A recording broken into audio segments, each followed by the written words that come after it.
তামিম সাকিবদের সঙ্গে আসন্ন চ্যাম্পিয়ন্স ট্রফির বাংলাদেশ দল থেকে বাদ পড়লেন লিটন দাসও। শেষ দিনে এসে দল ঘোষণা করেছে নিউজিল্যান্ডও। এই খবরের পাশাপাশি দেশ বিদেশের ক্রীড়াঙ্গনের আরও খবর থাকছে ইসলামী ব্যাংক দীপ্ত স্পোর্টসে। আপনাদের সঙ্গে এই মুহূর্তে আছি আমি রুবায়েত হাসান। আইসিসি চ্যাম্পিয়ন্স ট্রফির জন্য দল ঘোষণা করেছে বাংলাদেশ ক্রিকেট বোর্ড বিসিবি। অনুমিতভাবেই দলে নেই সাকিব আল হাসান ও লিটন কুমার দাস। আইসিসি ইভেন্টে অভিষেক হতে যাচ্ছে নাহিদ রানা ও পারভেজ ইমনের। দলের নেতৃত্বে নাজমুল হোসেন শান্ত।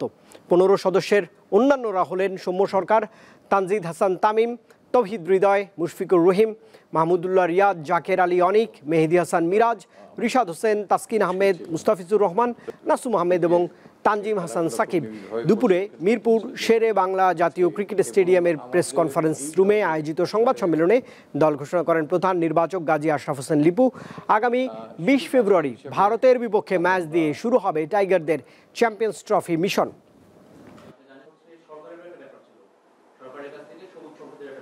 সিলেকশন প্রসেসে সাকিব আল হাসানের অবস্থানটা ছিল একজন ব্যাটসম্যান হিসেবেই আমাদের কাছে, এবং আমাদের এই দলে আসলে টিম কম্বিনেশনটা সাজাতে গিয়ে শুধু ব্যাটসম্যান হিসেবে তাকে আমরা এই 15 জনে অ্যাকোমোডেট করতে পারিনি।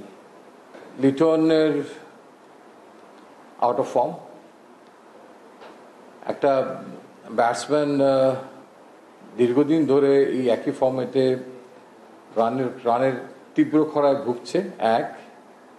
আউটের প্যাটার্নগুলো অনেকটা একই রকম, ক্রিজ অকুপাই করতে পারছে না, প্রেশার চলে আসছে স্ট্রাইক রেট নিয়ে তার পার্টনারের উপর। Number 3 is getting exposed. Spanish super cup ফাইনালের মঞ্চে বার্সেলোনার মুখোমুখি হবে রিয়াল মাদ্রিদ। বাংলাদেশ সময় রাত 1টায় জেদ্দার কিং আবদুল স্পোর্টস সিটি স্টেডিয়ামে অনুষ্ঠিত হবে এই ম্যাচটি। মৌসুমের প্রথম এল ক্লাসিকোতে চিরপ্রতিদ্বন্দ্বীদের কাছে 4-0 গোলে হারে রিয়াল মাদ্রিদ। তাই যে কোনো মূল্যে ট্রফি জয় করে 2.5 মাস আগের ক্ষতে প্রলেপ দিতে মরিয়া কার্লো আনচেলত্তির শিষ্যরা। এদিকে রিয়াল মাদ্রিদকে প্রথম এল ক্লাসিকোতে হারানোর পর পরিস্থিতির বদল হয়েছে অনেক। দারুণভাবে মৌসুম শুরুর পর ছন্দ হারিয়েছে বার্সেলোনা। তবে সেদিকে খুব একটা নজর দিতে আগ্রহী নন বার্সা কোচ হ্যান্সি ফ্লিক। বরং রিয়ালকে সমীহ করেই নতুন করে শুরু করার তাগিদ দিয়েছেন তিনি। রিয়ালের জন্য অবশ্য এই ম্যাচটা আরেকটা দিক থেকে গুরুত্বপূর্ণ। এই ম্যাচে জিতলে সুপার কাপে সর্বোচ্চ 14টি শিরোপা জিতে তারা ছুঁয়ে ফেলবে বার্সেলোনাকে।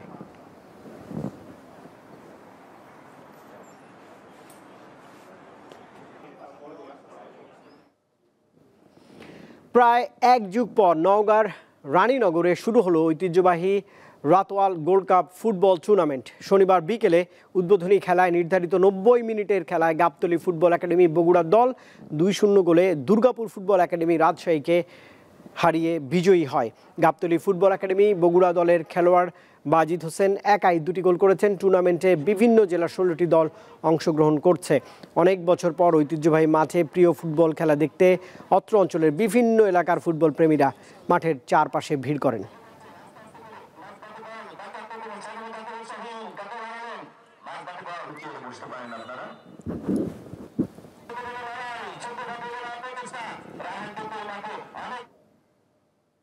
দর্শক, দীপ্ত স্পোর্টস শেষ করব ভিন্ন একটি খবর দিয়ে। সাইকেল চালিয়ে বিশ্ব রেকর্ড গড়েছেন বাংলাদেশের তাম্মাত বিন খায়ের। প্রাকৃতিক প্রতিকূলতার মাঝে দৃঢ় মনোবল কাজে লাগিয়ে এভারেস্টের বেস ক্যাম্পে উড়িয়েছেন বাংলা লাল সবুজ পতাকা। এখন তার লক্ষ্য পার্বত্য এই পথের 4টি চূড়ায় আরোহণ ও 3টি গিরিপথ অতিক্রম করা। বিশ্বের প্রথম সাইক্লিস্ট হিসাবে বাংলাদেশের তাম্মাত বিন খায়ের 30 দিনে পৃথিবীর সবচেয়ে উঁচু পর্বতমালা এভারেস্ট বেস ক্যাম্প সহ 4টি পর্বত ও 3টি পাস পাড়ি দিয়েছেন। সাইকেলে এরকম রেকর্ড বিশ্বের আর কারো নেই। 27 নভেম্বর নিজের জন্মদিনে 5360 মিটার উঁচুতে অবস্থিত রেঞ্জো লা পাসে উঠে রেকর্ড করেন তাম্মাত। এরপর 5644 মিটার উঁচু কালা পাথরে উঠে লাল সবুজের বিজয় নিশান ওড়ান। 30তম দিন অর্থাৎ যেদিন আমার জন্মদিন ছিল সেদিন মূলত আমি আমার সর্বশেষ অর্জন রেঞ্জোলা পাসের টপে একটা বিশ্ব রেকর্ড করি বাংলাদেশের হয়ে। দেশের পতাকা যখন এভারেস্ট বেস ক্যাম্পের যে আইকনিক যে রকটা আছে বড় একটা পাথর, ওইটার উপর উড়াচ্ছিলাম এবং সামনে অনেক দেশের মানুষ দাঁড়ায় ছিল।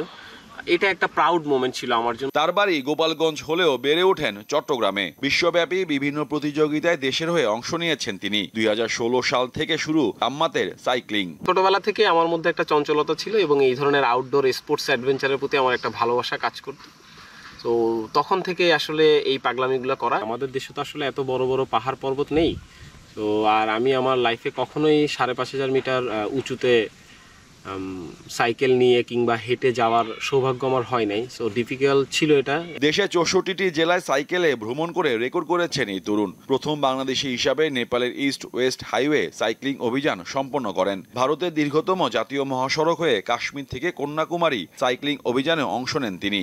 এই ধরনের পর্বতের কাছে আমরা আসলে খুবই ক্ষুদ্র, অতএব এখানে আপনার নিজেকে যত শান্ত রাখা যাবে, যত ধৈর্য ধরা যাবে ততই ভালো। শ্রীলঙ্কা তো আসলে একটা কোস্টাল কান্ট্রি, এটা চারদিক দিয়ে আমি একটা চক্কর দিব, অর্থাৎ পুরো দেশটাকে আমি চারদিক দিয়ে একবার চক্কর দিব। প্রায় 1800 কিলোমিটার পথ, আর ধারণা করতেছি 20 থেকে 22 দিন লাগবে। টেকনাফ থেকে তেতুলিয়া পর্যন্ত সাইকেল চালিয়ে বাজিমাত করেছেন তাম্মাত বিন খায়ের। বাংলাদেশ তৃতীয় আন্তঃবিশ্ববিদ্যালয় ক্রীড়া চ্যাম্পিয়নশিপে ব্রোঞ্জ, 2020 বাংলাদেশ গেমসে রৌপ্য এবং 2022 সালে 41তম জাতীয় সাইক্লিং চ্যাম্পিয়নশিপে জেতেন ব্রোঞ্জ।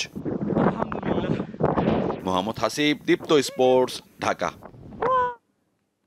আর দর্শক, এই ছিল আজকের মতো ইসলামী ব্যাংক দীপ্ত স্পোর্টসে দেশ বিদেশের খেলাধুলার নানা রকম খবর পেতে দীপ্ত স্পোর্টসের সঙ্গেই থাকুন আর চোখ রাখুন দীপ্ত টেলিভিশনের ডিজিটাল প্ল্যাটফর্মগুলিতে।